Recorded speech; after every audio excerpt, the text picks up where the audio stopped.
Hello friends, welcome to our channel. അപ്പോൾ നമ്മളിന്ന് പറയാൻ പോകുന്നത് നമ്മുടെ ബാങ്ക് അക്കൗണ്ട് ഫ്രീസിനെ കുറിച്ചാണ്. നിങ്ങൾക്ക് അറിയാം, ഇപ്പോൾ ഇഷ്ടം പോലെ ആൾക്കാരുടെ ബാങ്ക് അക്കൗണ്ട് ഫ്രീസ് ആവുന്നുണ്ട്. അതും സൈബർ കംപ്ലയിൻറ്റ് ത്രൂ ഇട്ടാന്ന് വെച്ചാൽ നമുക്ക് ബാങ്ക് അക്കൗണ്ട് ഫ്രീസ് കുറേ ടൈപ്പുകളുണ്ട്. നിങ്ങൾ KYC എക്സ്പയർ ആയ ബാങ്ക് അക്കൗണ്ട് ഫ്രീസ് ആയിരിക്കും, നിങ്ങളുടെ ഇൻകം ഡീറ്റെയിൽസ് മിസ്മാച്ച് ആയി കഴിഞ്ഞാൽ അക്കൗണ്ട് ഫ്രീസ് ആയിരിക്കും. അങ്ങനെ കുറേ ക്രൈറ്റീരിയകളുണ്ട് നിങ്ങളുടെ ബാങ്ക് അക്കൗണ്ട് ഫ്രീസ് ആവാൻ.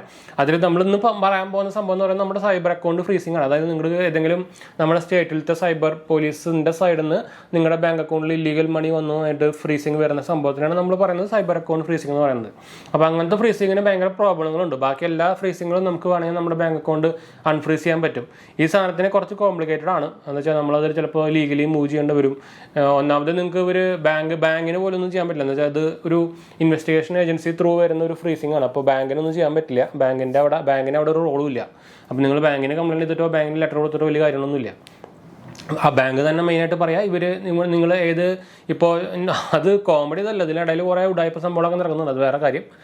പക്ഷേ മെയിൻലി ഇപ്പോൾ കേരളത്തിലത്തെ മിക്ക ഒരു 90-95% മുകളിലുള്ള ആൾക്കാരുടെയും ബാങ്ക് അക്കൗണ്ട് ഫ്രീസ് ആവുന്നത് അതർ സ്റ്റേറ്റിൽ നിന്ന് വരുന്ന സൈബർ പോലീസിൻ്റെ ഓഫീസിൽ നിന്നാണ്. അപ്പോൾ ചിലപ്പോൾ മുംബൈയിൽ നിന്നായിരിക്കും, ചിലപ്പോൾ ബീഹാറിൽ നിന്നായിരിക്കും, ഗുജറാത്തിൽ നിന്നായിരിക്കും.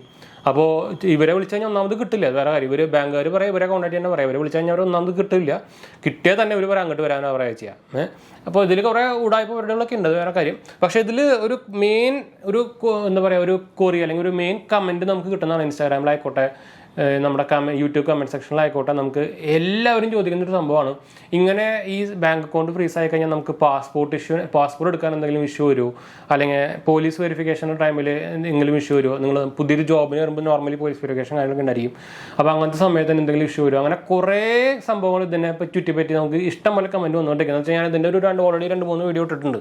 അപ്പോൾ അതിൻ്റെ താഴെ അത് ഒരെണ്ണമാണെങ്കിൽ ചിലപ്പോൾ ഒരു കൊല്ലത്തിൻ്റെ മുകളിലൊക്കെ ആയിട്ടുണ്ടാവും. ഇപ്പോൾ അതിലും ഇപ്പോഴും ഇതേ സെയിം ക്വസ്റ്റ്യൻസ് ആയിട്ട് നമുക്ക് കമൻറ്റ് വന്നുകൊണ്ടിരിക്കുന്നത്. അതുകൊണ്ടാണ് ഇതിനൊരു സെപ്പറേറ്റ് ഞാൻ വീഡിയോ എടുക്കാൻ കാരണം കേട്ടോ. അപ്പോൾ എന്തായാലും നമുക്ക് ഈ കുറി ഇന്ന് എന്താ പറയുക ഡീറ്റെയിൽ ആയിട്ട് പറയാം.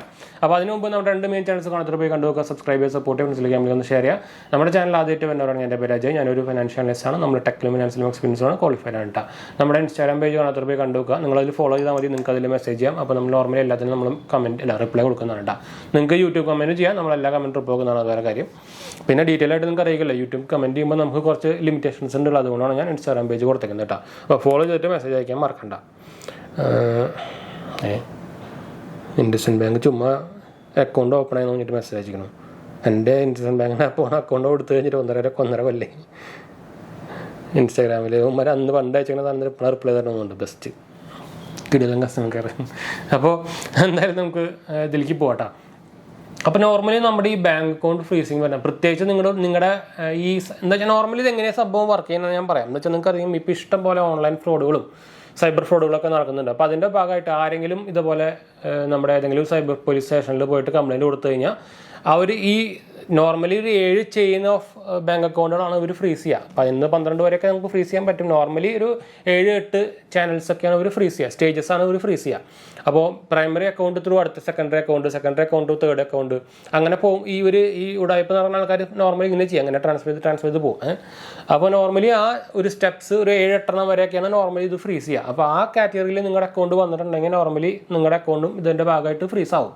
പക്ഷേ നിങ്ങളുടെ മെയിൻ പ്രൈമറി അക്കൗണ്ടോ സെക്കൻഡറി അക്കൗണ്ടോ അല്ലാത്തത് കൊണ്ട് തന്നെ നിങ്ങൾക്ക് വേറെ ഇഷ്യൂസ് ഒന്നും നിങ്ങളുടെ ഭാഗത്ത് നിങ്ങളുടെ ഏത് ബാങ്കിലാണോ ഏത് ബ്രാഞ്ചിലാണോ ആ അക്കൗണ്ട് ഉള്ളത് അതിനെ മാത്രമാണ് ഈ സാധനം എഫക്റ്റ് ചെയ്യുന്നുള്ളൂ. നിങ്ങളുടെ പാൻ നമ്പറിനെയോ ആധാർ നമ്പറിനോ ഒന്നും ഈ സാധനം എഫക്റ്റ് ചെയ്യുന്നില്ല. എന്ന് വെച്ചാൽ നിങ്ങളുടെ പേരിൽ കേസോ FIR ഒന്നും രജിസ്റ്റേർഡ് ആയിട്ടില്ല. അതുകൊണ്ടാണ് ഞാൻ പറയുന്നത് ഇതിന് വേറെ ഇഷ്യൂസ് ഒന്നും വരാൻ ഇല്ല.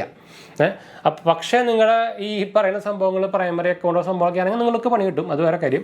പക്ഷേ ഇതിൻ്റെ നോർമലി ഇത് സംഭവിക്കുന്ന 99.99% ഇതുപോലത്തെ നിങ്ങൾ ചിലപ്പോൾ 5ാമത്തെ സ്റ്റേജോ 4ാമത്തെ സ്റ്റേജോ 8ാമത്തെ സ്റ്റേജോ ഒക്കെ ആയിരിക്കും. അപ്പോൾ അങ്ങനത്തെ ആൾക്കാർക്ക് നോർമലി ഇപ്പോൾ പാസ്പോർട്ട് എടുക്കാനോ അല്ലെങ്കിൽ പോലീസ് വെരിഫിക്കേഷൻ ടൈമിലോ ഒരു ഇഷ്യൂസും വരില്ല കേട്ടോ, അത് വേറെ കാര്യം.